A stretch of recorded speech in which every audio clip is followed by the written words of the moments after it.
is to have to fall from the Eurozone. With us to talk about it, Graham Bishop, who is an advisor on all things concerning monetary policy. He's in southeastern England in battle. Sony Kapoor, managing director of Redefine, is in Philadelphia, Pennsylvania. Philippe, also with us is George Prevalakis, who teaches geopolitics at Paris' Sorbonne University. Philippe Vechter of Natixis Asset Management. Not Natixis, but Natixis. Okay, I got it. And Frédéric Bonnevet of Antara Partners, as well as being with the Fiscal Policy Forum. I can say both, right? You can. All right. By the way, for those of you who have been following domestic politics in this country, to keep Greece in the Eurozone this weekend was the first time he'd spoken since he was embroiled in a sex crime case. The former IMF boss, Dominique Strauss-Kahn, said Europe should, plain and simple, wipe the slate clean when it comes to Greek debt. Well, no way, answers the French Prime Minister. These statements were totally irresponsible. Those who tinker with the idea that Europe can give up on the reimbursement of Greek loans, that Europe has to cut its losses, as I heard it put yesterday, have they really thought through the consequences of such a decision? Now that's what François Fillon says, but the man economists now know as Dr. Doom begs to differ. Nouriel Roubini says Greece should default and should do it the sooner the better. He writes, like a broken marriage that requires a breakup, it is better to have rules that make separation less costly to both sides. Breaking up and divorcing is painful and costly, even when such rules exist. Make no mistake, an orderly Euro exit will be hard, but watching the slow, disorderly implosion of the Greek economy and society will be much worse. Sony Kapoor, do you agree with that statement penned in today's Financial Times? Well, two things. About Greece, the debt problem is completely unsustainable. So we do definitely need to wipe the slate clean. That has been obvious from the start. Without that, there is no hope. And what do you think the French Prime Minister will eat his words at some point? I think inevitably he will have to. France played a very bad role in the negotiation of the July deal. And what we ended up with was a very bad compromise between the German perspective, which was sensible about private sector involvement and reducing the debt stock of Greece, and the French perspective of not wanting to take any hit on the banks. What we've ended up with is the worst of both worlds, where French banks have had to take on capital losses at the same time that Greek debt burdens have not been reduced. So we're in the worst of both worlds, and the only sustainable exit is for Greek debt burdens to be cut down at least by 50% of the current levels. Relating this to the earlier discussion, the mistake that the ECB made was to intervene and buy what was clearly even then an insolvent country's bonds, Greece. The current problem of Italian and Spanish debt is completely different. And if reasonable refinancing costs are available, neither Spain nor Italy are insolvent. And what the ECB needs to do is to abandon its current policy, which is we really don't want to, please don't force our hands, but we may buy a little bit, which actually invites speculation. It invites question marks as to when the ECB is going to stop buying bonds. And every week that the ECB has been buying bonds, the effect on the Greek borrowing cost has been, on the Italian borrowing cost has been less and less. What the ECB needs is an open-ended commitment coming in the way the Swiss National Bank has behind the currency rate in Switzerland, and saying, we are going to do, the ECB, we are going to do whatever it takes to keep Italian and Spanish borrowing costs down to reasonable levels. And everybody knows that the ECB has the balance sheet to support that. It has the governance structure, which is majority voting, not unanimity, unlike the EFSF. And it has effective zero borrowing costs, unlike that of the EFSF. That is why this is, at this point, the most superior solution that will definitely work.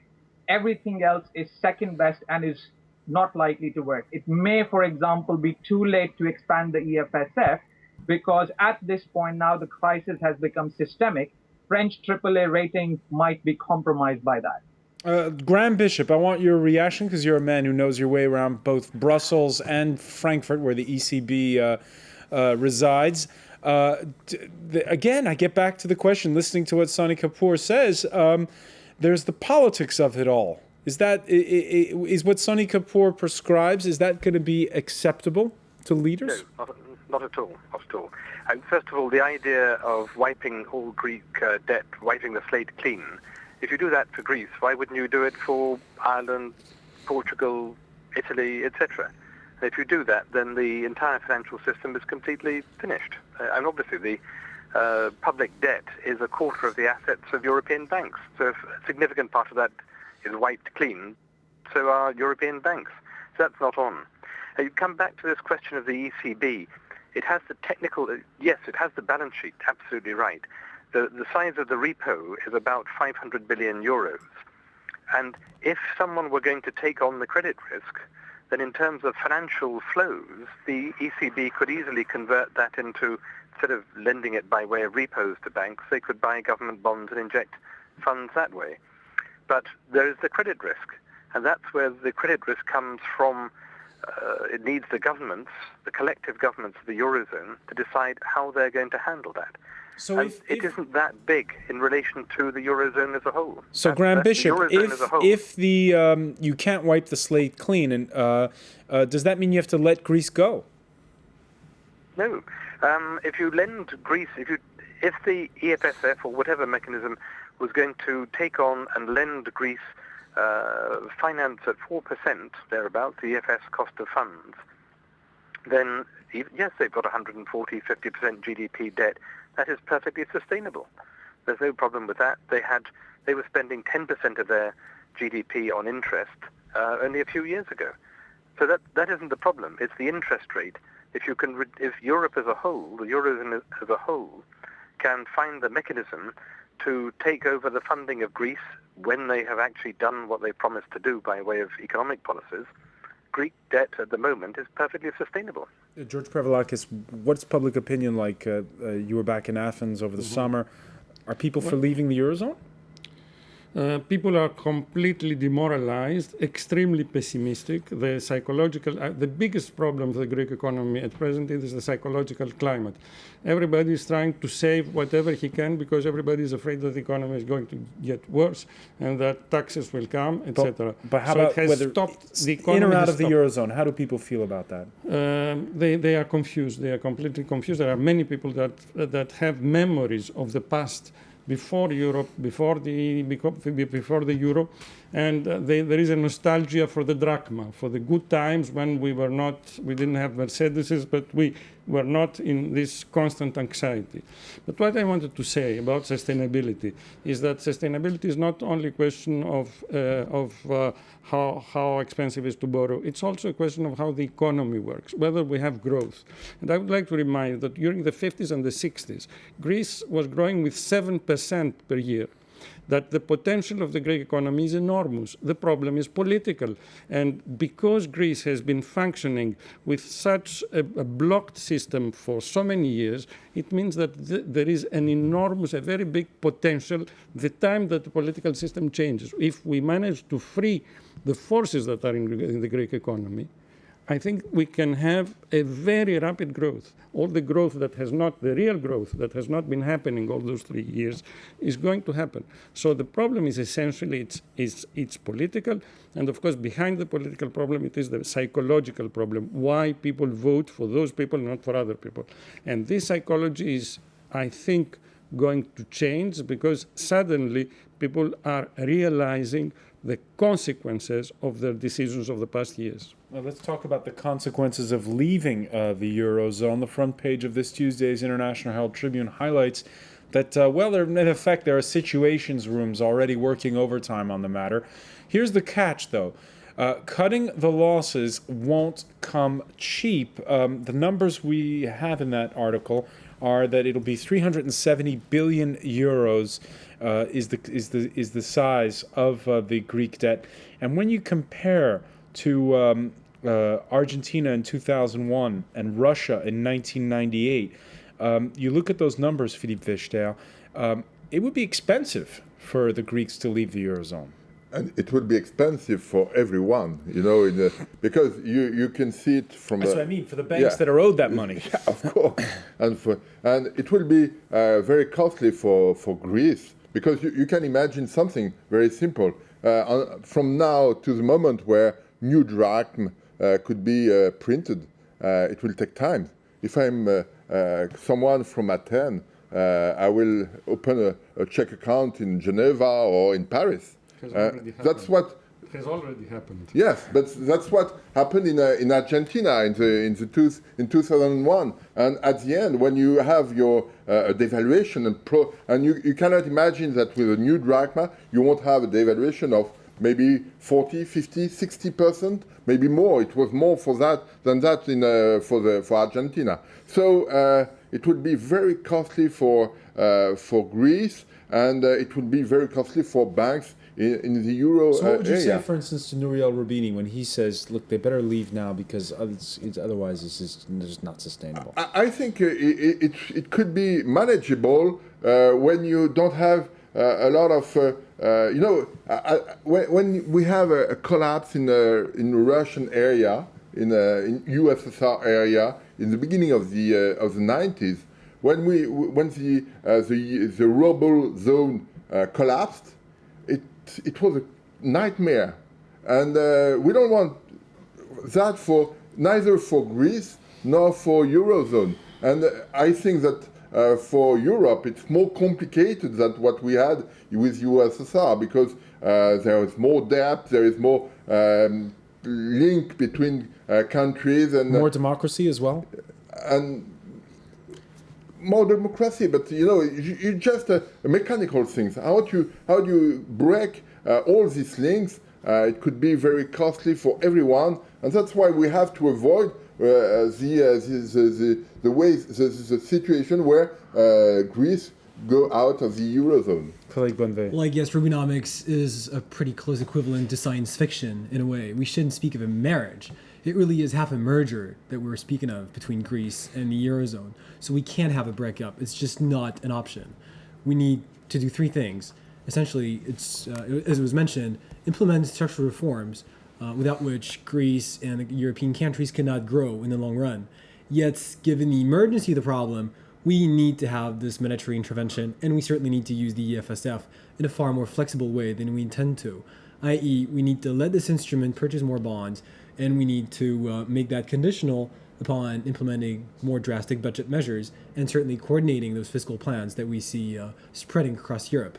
All right. George Prevlakis was mentioning a moment ago the Greeks who are nostalgic for the days of 5 to 8% growth. And this is part of the problem. We mentioned at the outset today the International Monetary Fund announcing revised growth figures for the whole world that are down. Some fearing a double-dip recession, but some arguing now for governments in any case on both sides of the Atlantic to perhaps hit the pause button on austerity. In his column in the New York Times, Paul Krugman saying with his mantra of the moment that we need more, not less, government spending supported by expansionary policies from the Federal Reserve and its counterparts abroad. Sunny Kapoor, your thoughts?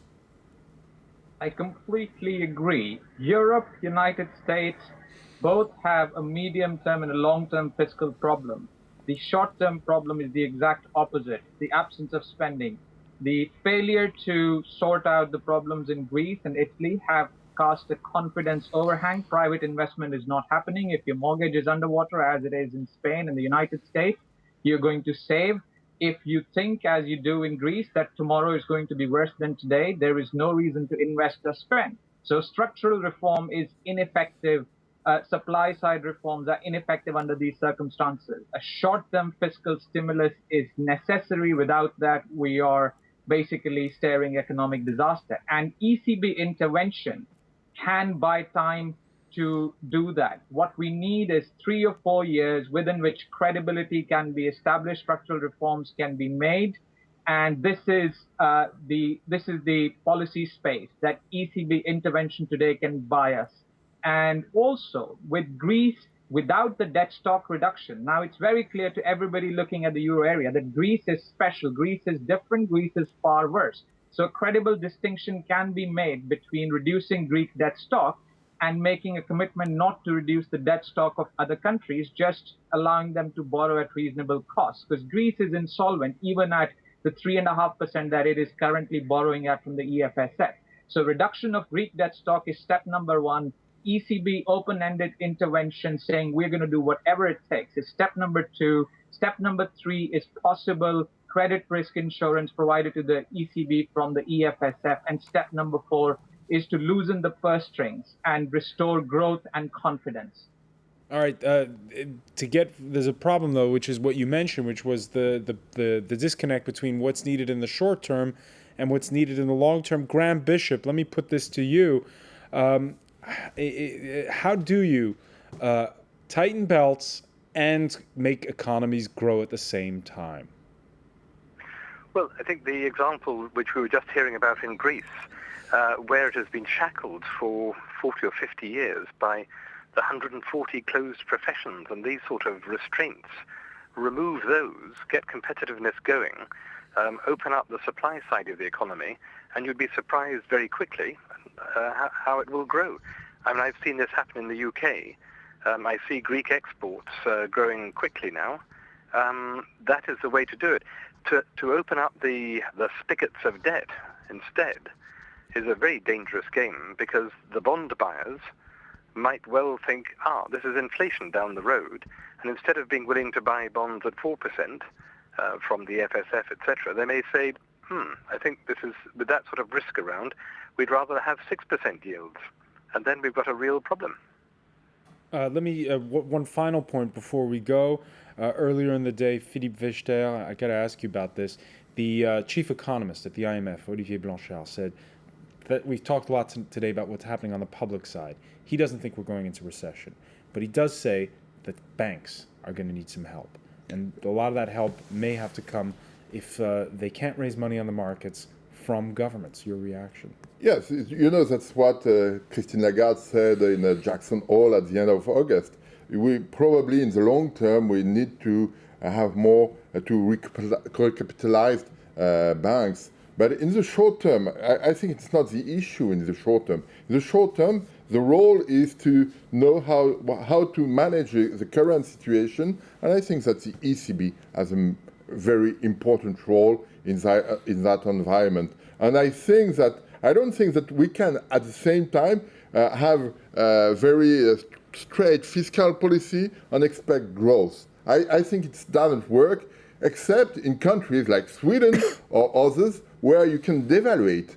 Sweden in the beginning of the 90s. But you can in the Eurozone. But you cannot. So imagine that you can have supply things that could work in the short term. It's you cannot imagine that. And that's why I agree with, I'm closer to Paul Krugman and what they say. We don't have to hurry now to reduce budget deficit, because we don't have any activity. In Greece, the growth is minus 5.5 on nominal terms. Don't kill the growth. We're unfortunately out of time, Philippe Vechter, but I want to thank you. And I want to thank as well for joining us, George Prevalakis, Frédéric Bonnevet, Graham Bishop from Battle, England, and from Philadelphia, Sonny Kapoor. And thank you for being with us here in the France 24 debate.